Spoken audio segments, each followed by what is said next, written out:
cellules souches. Vous en avez entendu parler dans les médias, les journaux en parlent abondamment. À partir des plus hauts paliers gouvernementaux jusque dans les laboratoires scientifiques de par le monde, rien n'a stimulé autant de controverses que ces petits architectes de la santé. Dans l'exposé qui vient, Christian Drapeau, chercheur reconnu, révèle le miracle des cellules souches. Vous découvrirez comment au cours des prochaines années, les recherches sur les cellules seront appelées à révolutionner le monde de la santé. Vous découvrirez pourquoi le monde scientifique considère les cellules souches comme la clé de voûte du système naturel de rénovation du corps humain.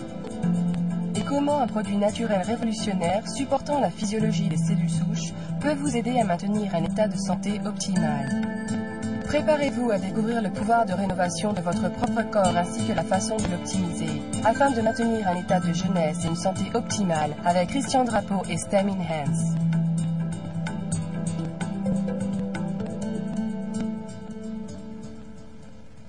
Bonjour, mon nom est Christian Drapeau, directeur des recherches pour la compagnie STEMtech Health Sciences.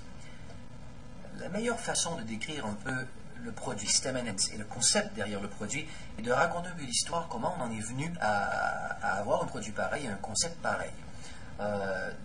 De formation, je suis neurophysiologue, donc je ne viens pas du domaine des recherches scientifiques en ce qui a trait aux cellules souches. C'est un peu la démarche scientifique traditionnelle qui nous a amenés vers des recherches comme ça dans les cellules souches. C'est l'observation des effets sur la santé d'un produit bien particulier, une algue bleue qui se nomme Alpha-Nisoinone flossaqua, en abréviation AFA. J'ai commencé à travailler avec AFA, ça doit faire une douzaine d'années. Les rapports de bienfaits de l'AFA au fil des années ont touché de façon générale trois aspects sur la santé. Premièrement, un effet sur les problèmes inflammatoires. AFA contient un composé bien connu, la ficousianine, qui est un composé anti-inflammatoire assez important, assez efficace. Ensuite, les gens ont rapporté des bienfaits sur le système immunitaire. On a identifié dans l'AFA des composés, en particulier un polysaccharide, qui a des effets comme ça bien intéressants sur différents aspects du fonctionnement du système immunitaire. Et troisièmement, on a identifié dans l'AFA un composé qui s'appelle la phényléthylamine, PEA. Le PEA est un composé naturel que le cerveau fait naturellement, qui s'appelle en chimie la molécule de l'amour, la molécule de la joie. Chaque fois qu'on est heureux, qu'on est content, le cerveau fabrique comme ça du PEA. Donc les gens ont rapporté des effets sur l'inflammation, des effets sur le système immunitaire et des effets sur l'attention, la capacité à se concentrer, l'humeur et même d'une certaine façon des propriétés antidépressives de l'AFA. On comprend aujourd'hui pourquoi avec la teneur de l'AFA dans ces composés, la ficousianine, le polysaccharide et le PEA. Maintenant, les gens rapportaient des bénéfices dans ces trois directions, mais aussi, on a obtenu des bénéfices qui touchaient la santé de la peau, la santé du foie, la santé du pancréas, du système cardiovasculaire, de différents aspects comme ça de la physiologie humaine. Et c'est très difficile quand un produit nous amène des bienfaits comme ça sur différents aspects de la physiologie humaine. C'est difficile de pouvoir expliquer comment un seul produit peut faire tant de choses dans le corps humain. Donc pendant plusieurs années, ça a été un mystère. Jusqu'au moment où on a commencé à apparaître dans la littérature scientifique les travaux sur les cellules souches embryonnaires et un peu après, les travaux sur les cellules souches adultes.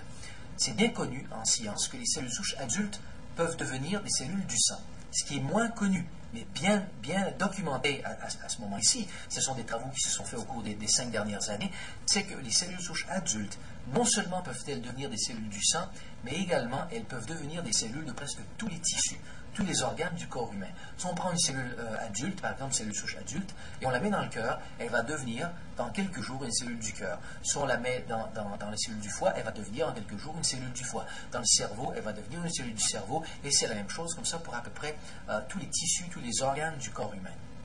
Donc, en 2002, lorsque ces données ont commencé à apparaître comme ça dans la littérature scientifique, le docteur Gita Jensen et moi-même avons commencé à penser que cette habilité des cellules souches adultes à devenir d'autres types de cellules, ça ne pouvait pas être simplement quelque chose d'intéressant qui se produisait comme ça dans le corps. Ça devait avoir une signification beaucoup plus importante. Quand même, la capacité à une cellule de se transformer comme ça pratiquement dans tous les différents types de cellules du corps humain, c'est quelque chose de quand même merveilleux.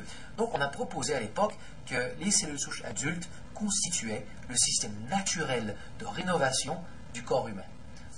Et les travaux qui sont faits au cours des années qui ont succédé, donc les 5 années après, jusqu'à aujourd'hui, ont vraiment bien démontré qu'effectivement, les cellules souches de la moelle osseuse constituent ce système naturel de rénovation. On sait aujourd'hui, par exemple, que si quelqu'un a un infarctus du cœur, par exemple, un arrêt cardiaque, le cœur va libérer un composé qui s'appelle GCSF, Granulocyte Colony Stimulating Factor. C'est un composé bien connu en science qui stimule la libération, le relâchement des cellules souches de la moelle osseuse. Le nombre de cellules souches au niveau du sang se met à augmenter. Après une journée ou deux après l'arrêt cardiaque, le cœur va aussi libérer un composé qui s'appelle le SDF1, Stromal Derived Factor 1. C'est le seul composé qui est connu pour stimuler, pour attirer les cellules souches. Donc lorsque les cellules souches circulent dans le sang, lorsqu'elles passent dans le cœur et qu'il y a dans le cœur la présence du SDF1, les cellules souches vont être attirées hors du sang et vont migrer dans le cœur. Lorsque les cellules souches arrivent dans le cœur, elles vont se multiplier et elles vont ensuite se transformer en cellules du cœur. Et c'est un processus comme ça qui se produit partout dans le corps lorsqu'un organe a besoin d'aide, d'une aide quelconque. Il y a un problème dans l'organe ou dans le tissu. La raison pour laquelle on s'est tant intéressé à un phénomène pareil, c'est que pour la première fois, on avait une explication possible de ce que l'AFA faisait dans le corps humain pour différentes personnes. Par exemple, si un produit stimule la libération des cellules souches de la moelle osseuse, si ces cellules souches vont chez un individu dans le foie, cet individu va expérimenter une amélioration des fonctions du foie. Si les cellules souches vont chez une autre personne au niveau du pancréas, cette autre personne va expérimenter une amélioration des fonctions du pancréas. Et ainsi de suite, si les cellules souches vont au niveau des poumons, au niveau des reins, au niveau du cerveau, au niveau de la peau, on a comme ça des bienfaits qui touchent différents aspects de la physiologie humaine. Et c'est ce qu'on avait avec l'AFA. Donc pour la première fois, on avait une explication possible. Cette hypothèse était que l'AFA travaille au niveau du corps humain en stimulant les fonctions des cellules souches. Donc, équipé de cette hypothèse, on est allé au laboratoire et on a commencé à étudier l'AFA. Et rapidement, on a découvert qu'effectivement, l'AFA stimulait la libération des cellules souches de la moelle osseuse. On a découvert que l'AFA contenait 2 composés. Un composé bien précis, qui est un bloqueur d'une protéine bien précise qui s'appelle la L-sélectine. La L-sélectine est une protéine qui se trouve à la surface des cellules souches et qui joue un rôle important dans la résidence des cellules souches dans la moelle osseuse. Lorsqu'on bloque la L-sélectine, on provoque une libération des cellules souches de la moelle osseuse. Donc, le premier composé qu'on a découvert dans l'AFA, c'est un bloqueur de cette protéine, un bloqueur de la L-sélectine. Ensuite, on a aussi découvert, c'est un peu en surplus, on a aussi découvert